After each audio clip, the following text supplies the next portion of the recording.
Santo, santo, santo é Senhor. Como é belo esse cântico.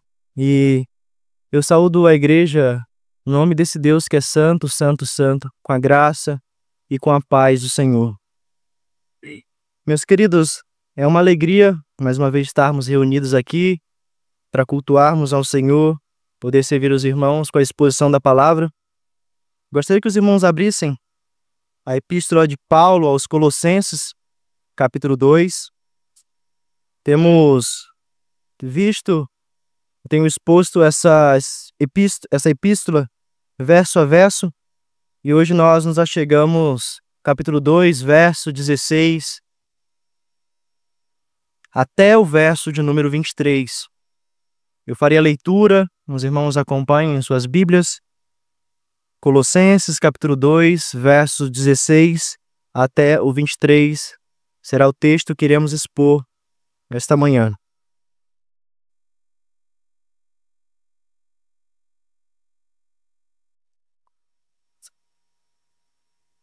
Diz assim a palavra do Senhor: Ninguém, pois, vos julgue por causa de comida e bebida, ou dia de festa, ou lua nova, ou sábados, porque tudo isso tem sido sombra das coisas que haviam de vir, porém o corpo é de Cristo. Ninguém se faça árbitro contra vós outros, pretextando humildade e culto dos anjos, baseando-se em visões enfatuados, sem motivo algum na sua mente carnal, e não retendo a cabeça, da qual todo o corpo, suprido, bem vinculado por suas juntas e ligamentos, cresce o crescimento que procede de Deus.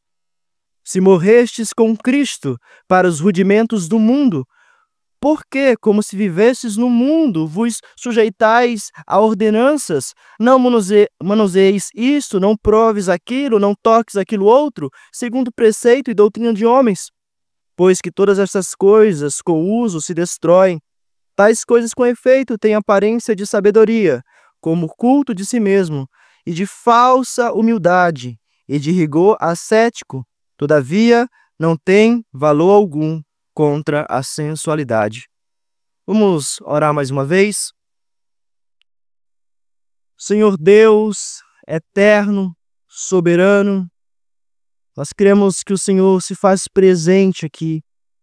Teu Filho bendito, Jesus Cristo, cultua conosco, é por meio dele que o Senhor nos ouve, é por meio dele que o Senhor nos recebe. Fale conosco agora, Senhor, por meio do teu Santo Espírito, Senhor Deus. Usa o teu servo, Senhor Deus, para pastorear os nossos corações, a começar pelo meu. Fale com a tua igreja, nos console, nos exorte, nos encoraje, nos ensine. É em nome de Jesus que nós te pedimos isso. Amém. Meus queridos, todos nós já viajamos, para algum local que nós aguardávamos muito, um local bonito, mesmo locais talvez distantes, talvez outros nem tão distantes assim. E a gente fica olhando as fotos, imaginando como é aquele local. Às vezes é verdade que a gente se decepciona, mas muitas vezes a gente se encanta, porque aquele local que nós guardávamos, lá a gente consegue sentir, ver e participar com todos os nossos sentidos. E aquelas fotos, aquelas coisas que nós só víamos, parece ser menos importante.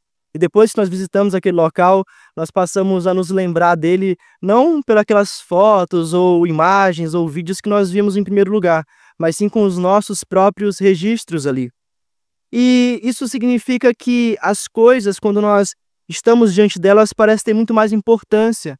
Não faz sentido nós irmos para um local e ainda ficarmos admirando as fotos, as coisas, uma vez que nós estamos ali. E diante desta ilustração, nós podemos imaginar esse texto de forma semelhante, porque Cristo, de fato, é a substância, como nós vamos ver.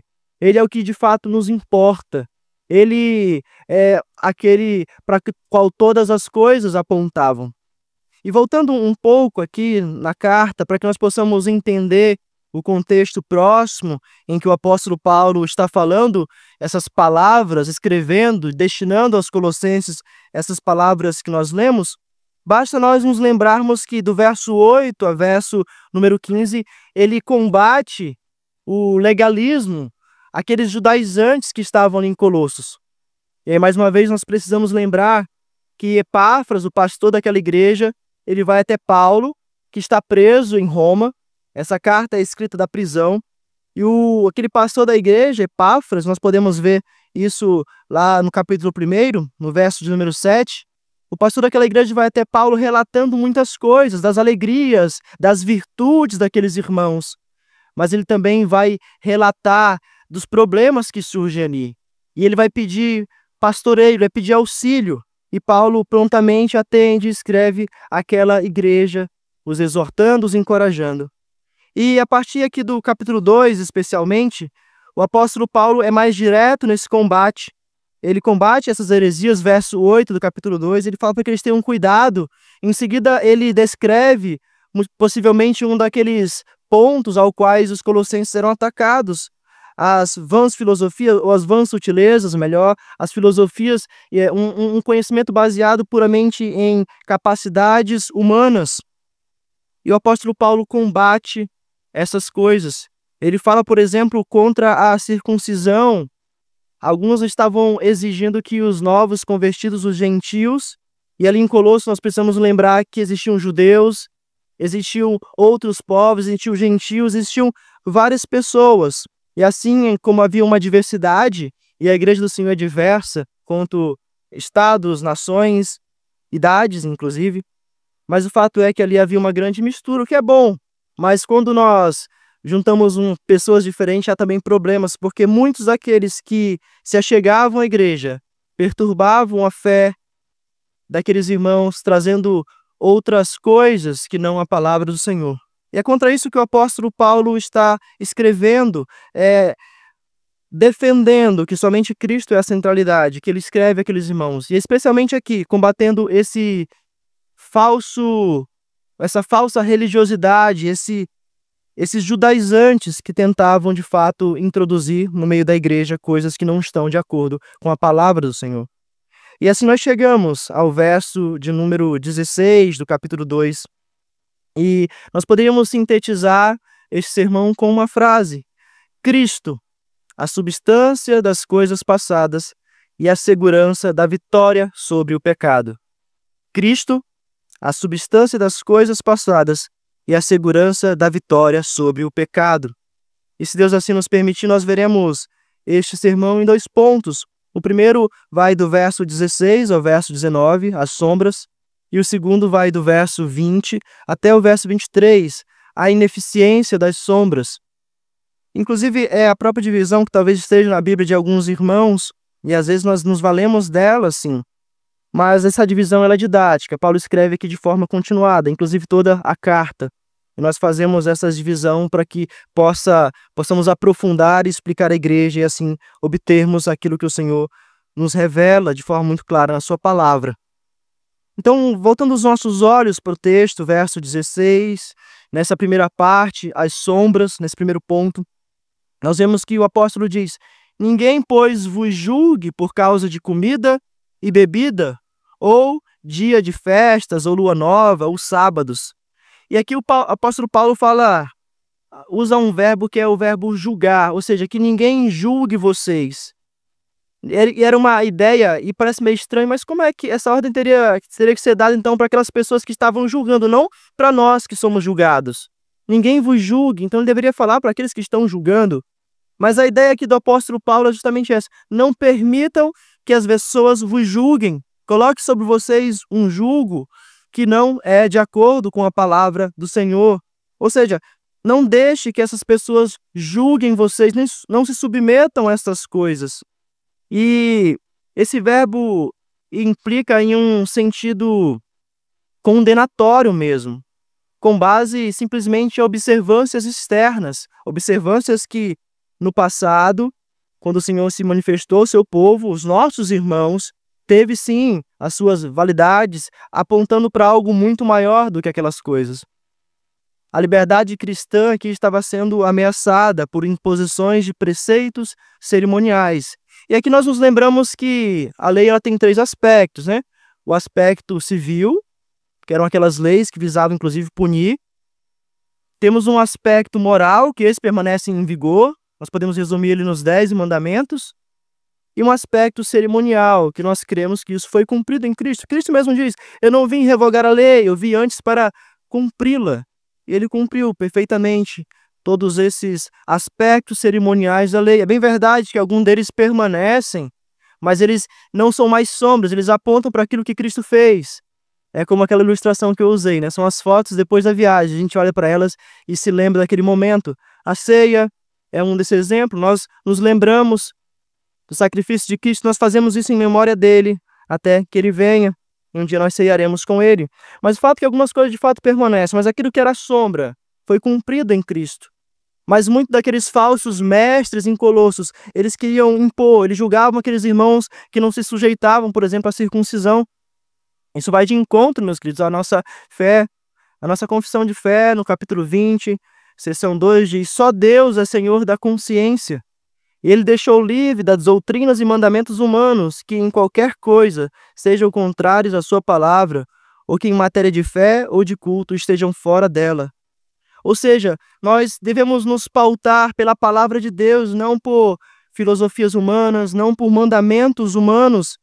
E continua assim: crer tais doutrinas ou obedecer a tais mandamentos humanos como coisa de consciência é trair a verdadeira liberdade de consciência e requerer para elas fé implícita e obediência cega e absoluta é destruir a liberdade de consciência e a mesma razão.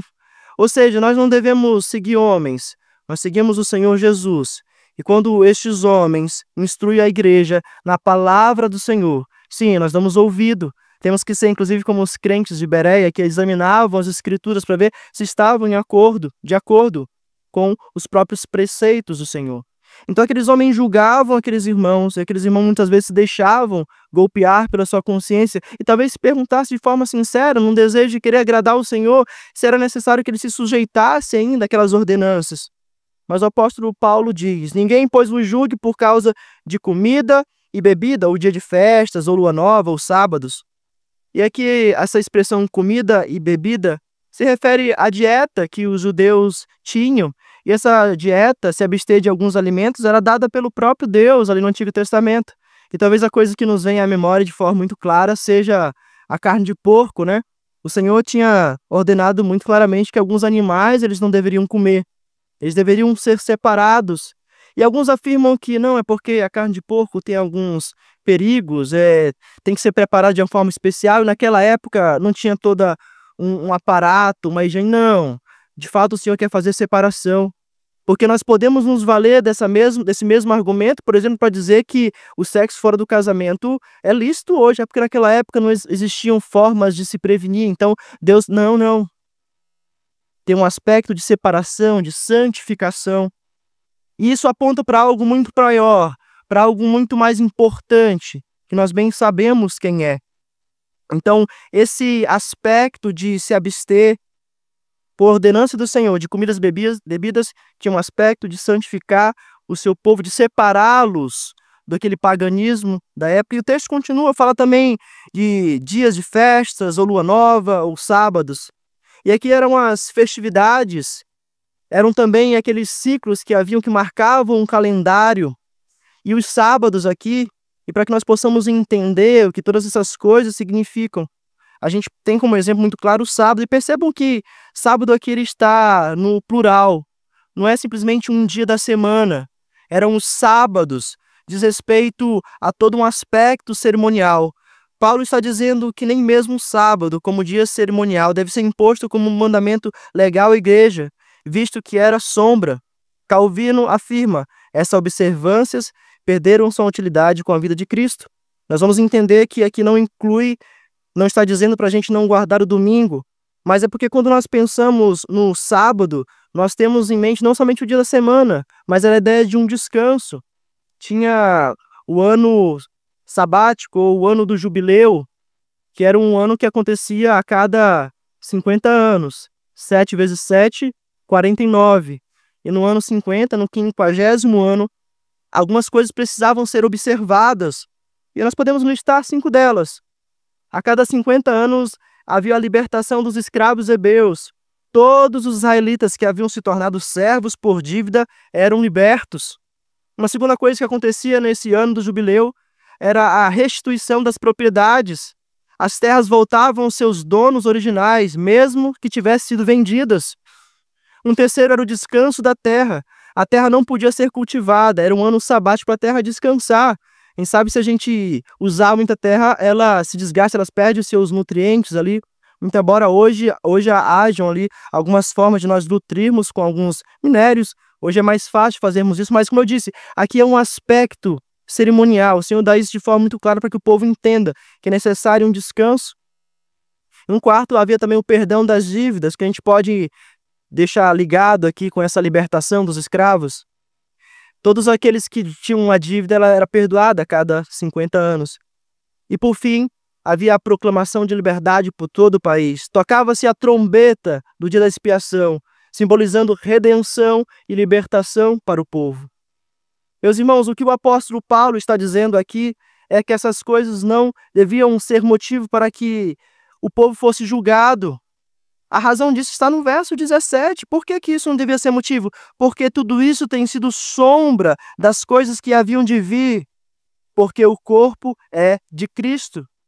E a ideia de sombra aqui indica que as cerimônias do Antigo Testamento não eram finais, mas provisórias, apontando para algo muito maior. Hebreus 8 e Hebreus 10, 1, reforçam que os elementos do culto mosaico eram sombras das realidades celestiais. Essas sombras têm um valor pedagógico, sim, também, mas ela não pode ser redentiva. Cristo é a substância, o cumprimento perfeito disso. Assim como essas leis apontavam, por exemplo, para um descanso em Cristo, nós temos esse descanso. Assim como aqueles homens eram libertos da escravidão no ano do jubileu, nós fomos libertos da escravidão. Nós fomos libertos do império das trevas e transportados para o reino do Filho do seu amor. Isso se cumpre perfeitamente em Cristo. Veja porque, 17, porém o corpo é de Cristo. Essas coisas não são somente sombras. Aquelas coisas simplesmente refletiam, eram a silhueta de algo muito maior. E quando eu era criança ali, na cidade de Boa Vista, faltava muita energia, né? Naquela época não havia nem celular direito. E a gente tinha muita vela na casa. E a gente ficava brincando, né, de fazer sombra. A gente ficava na frente da vela e fazia alguns desenhos. E a sombra era projetada ali. A gente, quando criança, tentava fazer um coelho, algumas coisas do tipo. E às vezes ficava um tanto quanto parecido. Mas o fato é que essas coisas tão somente sombras. Quando nós vemos a substância, nós vemos o objeto daquelas coisas, as sombras não têm mais importância. Não tem motivo de nós olharmos para a sombra projetada, uma vez que a substância está aqui e Cristo é essa substância, o corpo é de Cristo. Paulo está se valendo aqui de uma metáfora. Cristo, de fato, é o que nos importa. E os colossenses ouviram deste Cristo. Ele, de fato, é a substância. Ele, de fato, é o corpo. Ele fala de forma proposital aqui, porque Cristo tinha um corpo. Vale lembrar mais uma vez que ali em Colossos, alguns diziam que faziam uma dicotomia entre matéria e espírito. Diziam que a matéria é má e o espírito é algo bom. Então, se a matéria é algo má, Cristo não tinha um corpo? Não, ele tinha um corpo. Ele tinha um corpo físico, ele era humano, ele assumiu a nossa humanidade, ele se fez homem para que assim pudesse pagar pelos nossos pecados, uma vez que a sentença, o castigo viria sobre o homem. E o texto continua, verso 18, ainda nesse primeiro ponto, as sombras, ele diz: ninguém se faça árbitro contra vós, pretextando humildade e culto dos anjos, baseando-se em visões, enfatuados, sem motivo algum, na sua mente carnal. Ele fala, ninguém se faça árbitro. Mais uma vez, é como ele está usando aqui um paralelismo. Primeiro ele diz, no verso 16, ninguém, pois, vos julgue. Mais uma vez ele diz, ninguém se faça árbitro.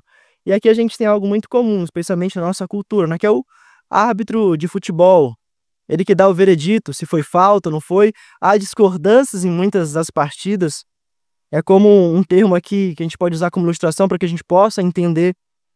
E Paulo adverte contra os falsos mestres que colocavam os colossenses fora do jogo. Nós podemos usar aqui isso para ilustrar. Eles botavam fora do jogo da fé, porque eles não seguiriam regras humanas. Pedro disse, mais importa obedecer a Deus do que a homens. E Paulo está instruindo aqueles irmãos. Paulo está ensinando eles. E o que é interessante é que quando nós vemos é que esses homens não eram tiranos na fala, não eram autoritários. Veja, olha o que o texto diz: ninguém se faça árbitro contra vós, pretextando humildade e culto dos anjos. Eles não faziam isso de forma autoritária. Eles eram mansos. Eles diziam que aquilo era importante. Se nós voltarmos um pouquinho no verso 8 do capítulo 2, ele diz: cuidado que ninguém venha vos enredar, ou seja, vos enganar, tornar a mente de vocês cativa com a sua filosofia e vãs sutilezas. Quando se quer enganar, meus queridos, você não chega brigando, gritando, você vai de forma sutil. Aqueles que são estelionatários, aqueles que vivem de crimes, né? De roubar nas ligações telefônicas, eles são sutis, eles vão falando de forma mansa. As suas vozes são macias, e eles vão se introduzindo assim com as suas falsas heresias, de forma sorrateira. Não foi isso que Deus disse, que poderia comer de toda a árvore do jardim? É exatamente o que a serpente faz. E todos esses são servos de Satanás. As heresias, elas entram de forma sutil. E nós precisamos estar atento quanto a essas verdades. Os hereges, eles não, como eu disse, chegam de forma autoritária. Eles são sutis. E eles pretextam, inclusive, ou trazem essa ideia de cultos aos anjos. E essa ideia de cultos aos anjos era negar o acesso direto a Deus por Cristo. Eles diziam que era necessário que seres espirituais, e os anjos são seres espirituais, preenchessem esse espaço entre nós e Deus. Isso é uma heresia. Nós temos Cristo que nos liga perfeitamente ao nosso Deus Pai. O véu foi rasgado. Nós podemos clamar ao Senhor e Deus nos ouve por meio de Cristo. Como já dissemos aqui, é por meio de Cristo, inclusive, que Ele recebe o nosso culto, porque Ele se faz presente no meio de nós, como nós lemos na liturgia. Ele está no nosso meio. Cristo é o nosso acesso a Deus Pai. O texto fala também, ainda no verso de número 18, baseando-se em visões. Aqueles homens diziam ter um conhecimento oculto. Eles recebiam revelações especiais e assim eles falavam à igreja. Isso não é muito diferente do que nós vemos hoje. Pessoas que dizem que tiveram uma revelação e por meio dessas revelações eles querem instruir a igreja. E alguns caem, se enganam, inclusive eleitos do Senhor. Deus tenha misericórdia. Mas eles dizem que tem um conhecimento especial. Eles disseram que ouviram a voz do Senhor. E a gente diz, né? A gente até brinca. Se você quer ouvir a voz do Senhor, não que isso seja uma brincadeira, tá? Leia a Bíblia. Se você quer ouvir em voz alta, leia a Bíblia em voz alta. Deus se revela por meio da palavra. E ali a igreja primitiva, ela estava recebendo as instruções. Eles não tinham o cânone fechado, não tinham todos os livros, mas eles tinham as instruções dos apóstolos. E Paulo se preocupa com essa igreja. Por essa razão, ele escreve àqueles irmãos. E essas visões implicam, meus irmãos, então, em deixar a fé não fundamentada na palavra. E Paulo está combatendo isso. E há uma outra palavra aqui que ele diz enfatuando, ou seja, eles se inflavam, eles eram cheios de si, aqueles hereges, com a sua mente carnal, nos diz o texto.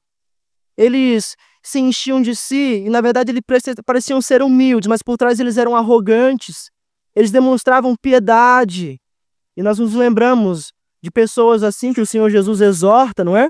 Os fariseus, que ao jejuar eles iam para as praças, pareciam contristados. Eles queriam orar para que as pessoas vissem. O Senhor Jesus nos diz como nós devemos jejuar, como nós devemos orar em secreto. Nosso Pai que nos assiste em secreto nos recompensará. Obviamente que é segundo a sua própria vontade, como o Senhor Jesus também nos ensina a orar. Mas aqueles homens, pretextando humildade, eles se enchiam de si. Eles queriam usurpar o lugar do Senhor.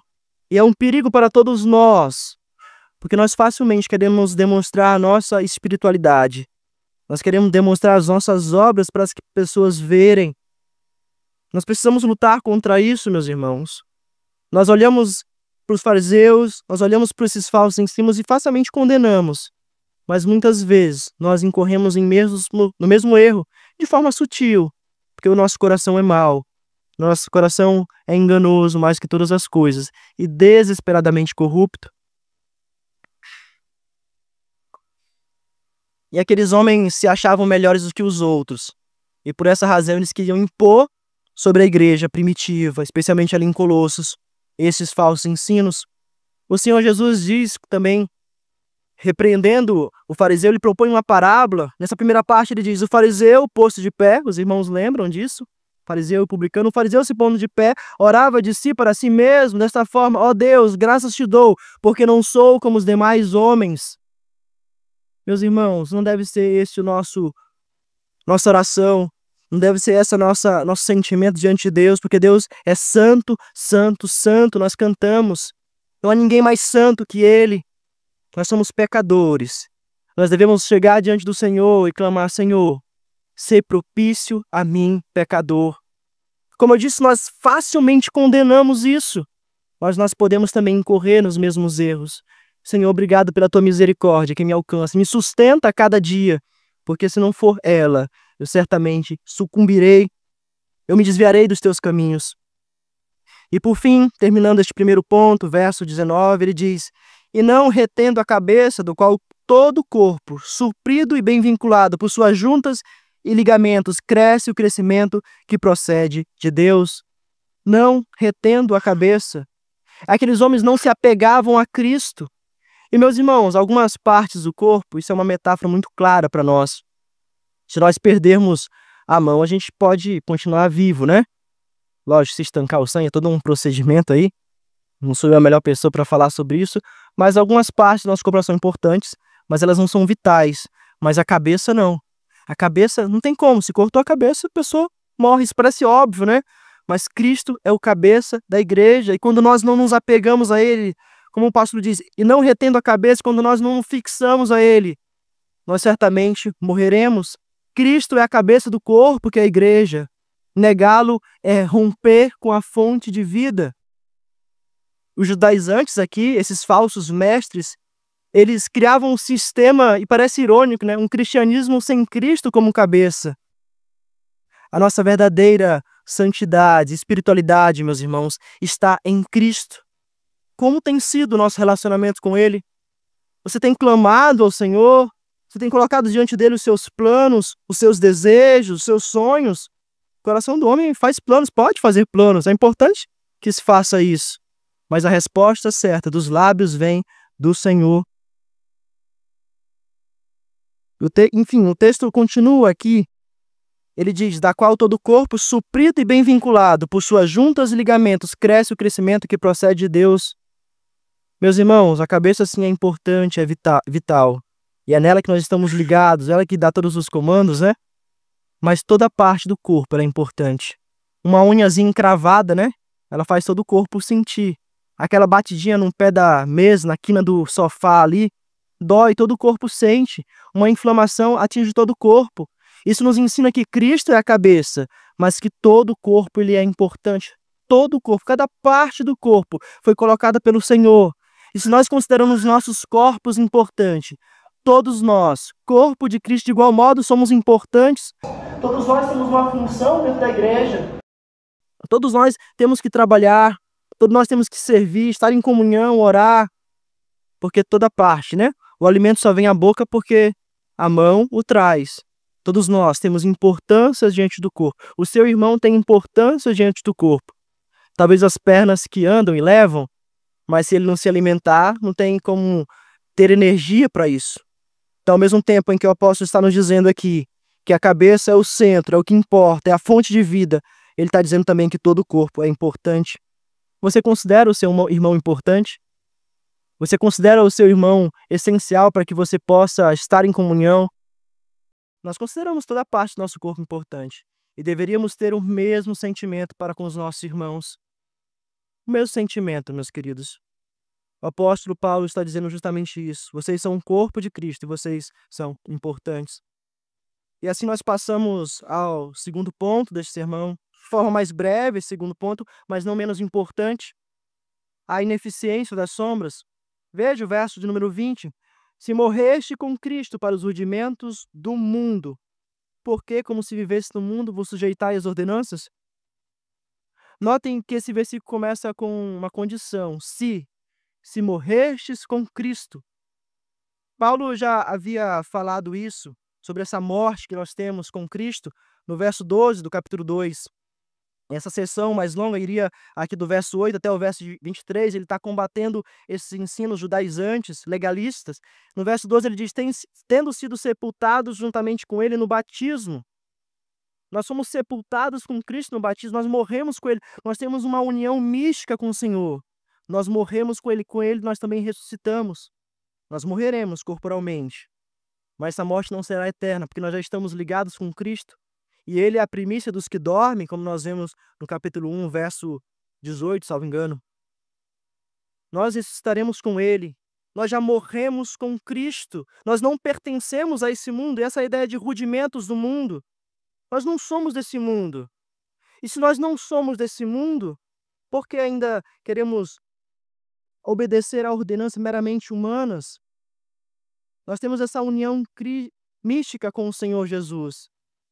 E se os colossenses haviam morrido com Cristo para o mundo, por que eles, como se ainda vivessem no mundo, se sujeitavam, ainda verso de número 20, se sujeitavam a ordenanças, ou sujeitavam a essas ordens meramente humanas, que diz, verso 21, não manuseis isto, não proveis aquilo, não toqueis aquilo outro, segundo o preceito, verso 22, segundo os preceitos e doutrina dos homens. Meus queridos, a ideia aqui é que essas coisas elas não tinham mais serventia. Verso 22, porque todas essas coisas com o uso se destroem.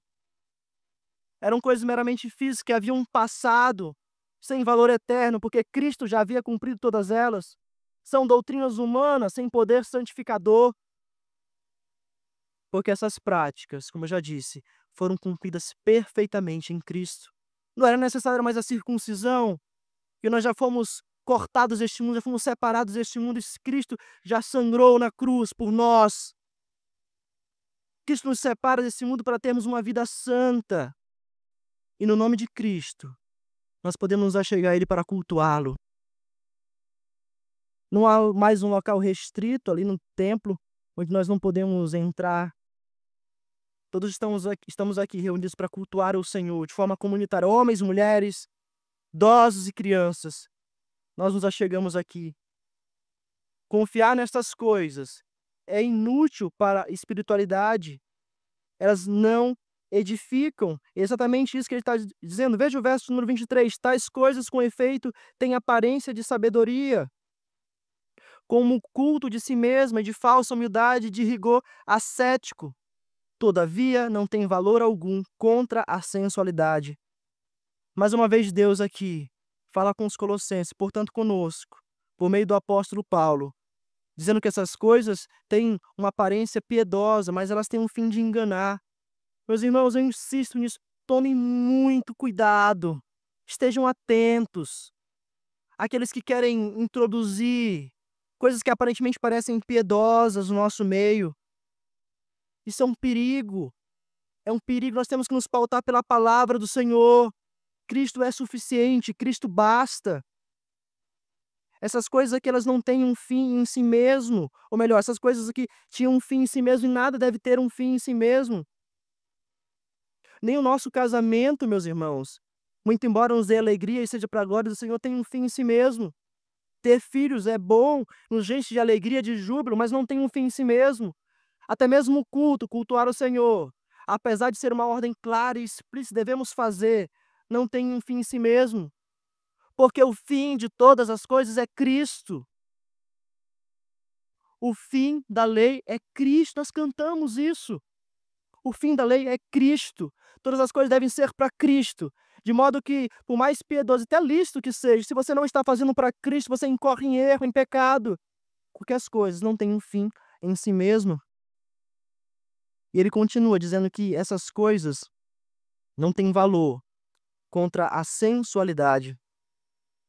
Portanto, meus irmãos, observar essas coisas, achando que se terá mais apreço do Senhor, irá agradar mais o Senhor, elas por elas mesmas, é um terrível engano, é um escárnio, é um desprezo ao sacrifício redentor do nosso Senhor. E mais, essas coisas não têm valor algum contra a sensualidade, contra os prazeres que militam na nossa carne. Lembram ali no primeiro século, onde os primeiros cristãos gentios, eles eram constrangidos, um pouquinho antes aqui do contexto dessa epístola, aqueles cristãos eram constrangidos a se circuncidar. E os apóstolos com os presbíteros em Jerusalém discutem essas coisas. E Tiago diz: não, não. Eles devem se abster da idolatria, dos alimentos destinados aos ídolos e das relações sexuais ilícitas. Essa ordem permanece de forma muito clara. E a gente pode entender que sobre todos os prazeres que militam na nossa carne, eles são lícitos desde que seja feito de acordo com a palavra do Senhor.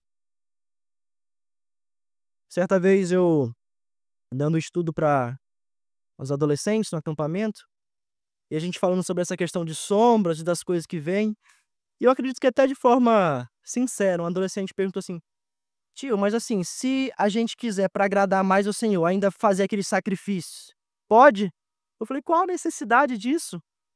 Não há necessidade nenhuma, porque Cristo já cumpriu perfeitamente tudo. Nós devemos nos basear nele. Ele nos alimenta, ele é a palavra, ele fala conosco por meio da sua palavra.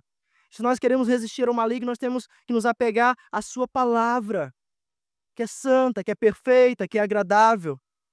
E é exatamente isso que o apóstolo Paulo está dizendo.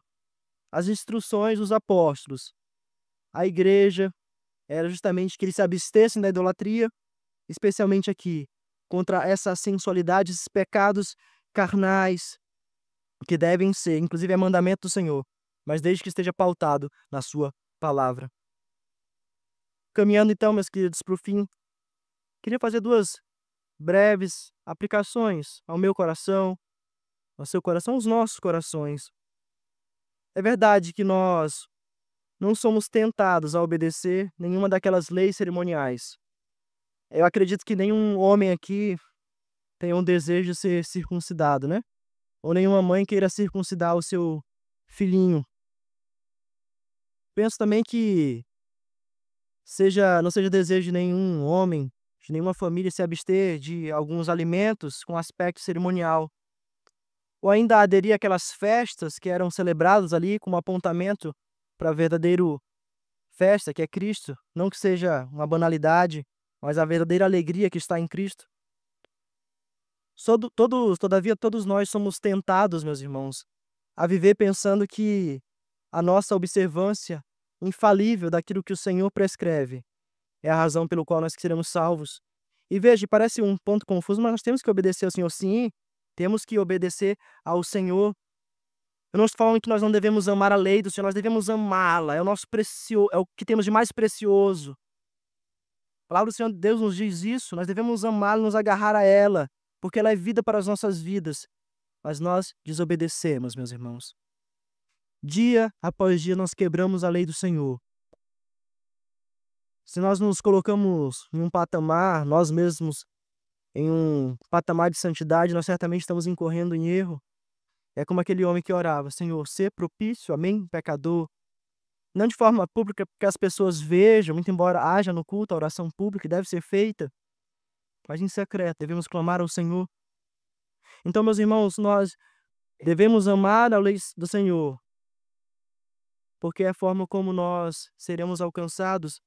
Então, meus queridos, o que eu falo aqui, meus queridos, é que uma mera observância automática, via igreja, hoje, no dia do Senhor, sentar nesse banco, ouvir o evangelho do Senhor Jesus Cristo, domingo após domingo, não faz de você um crente melhor se você não se arrepender dos seus pecados e buscar viver aquilo que você tem aprendido. Isso é para todos, do menor ao maior, porque é a graça de Deus que nos sustenta.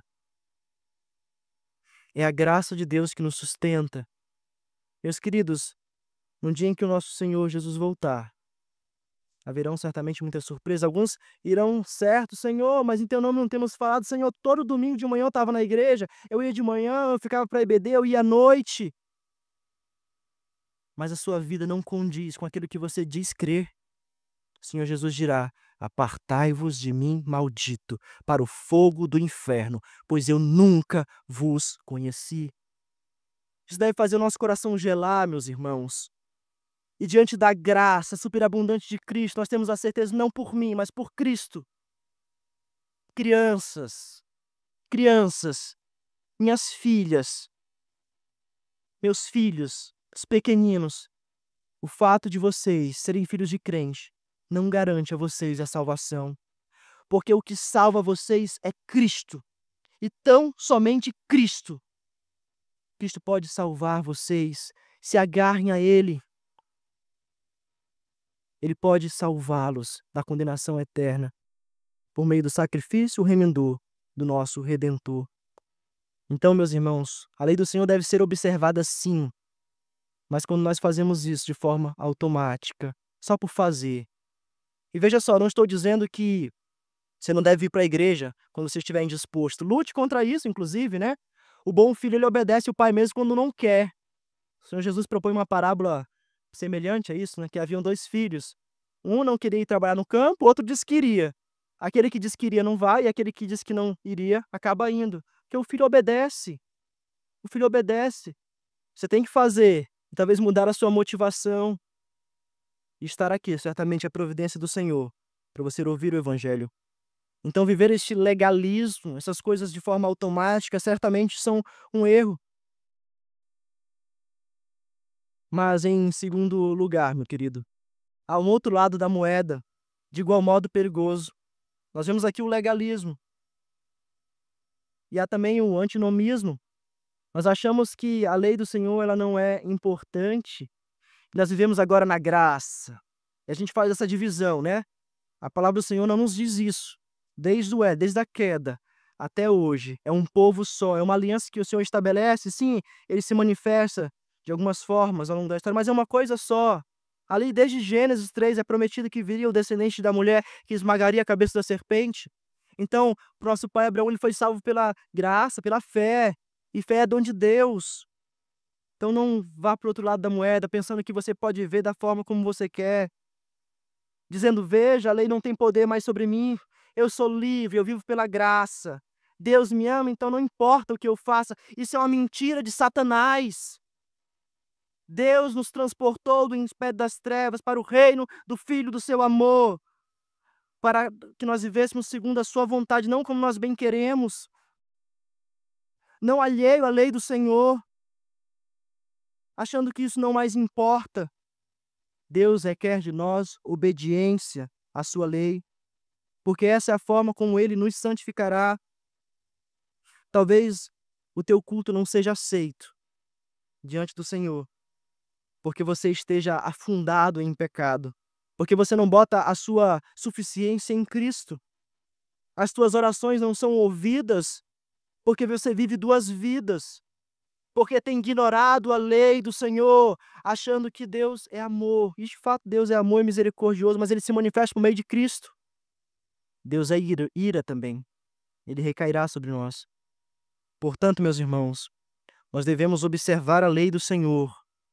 Vim sim, domingo após domingo, cultuar ao Senhor.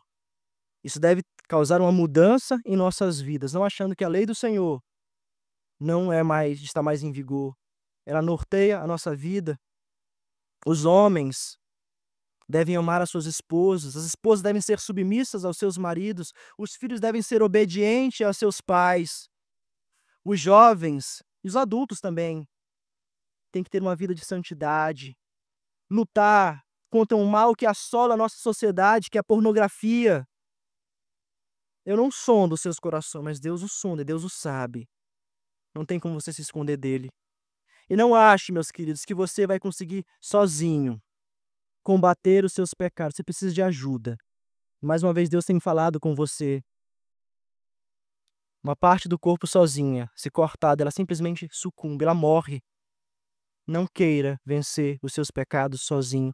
Procure ajuda. Irmãs, mulheres mais piedosas, seus líderes, seus pastores, homens, procurem ajuda.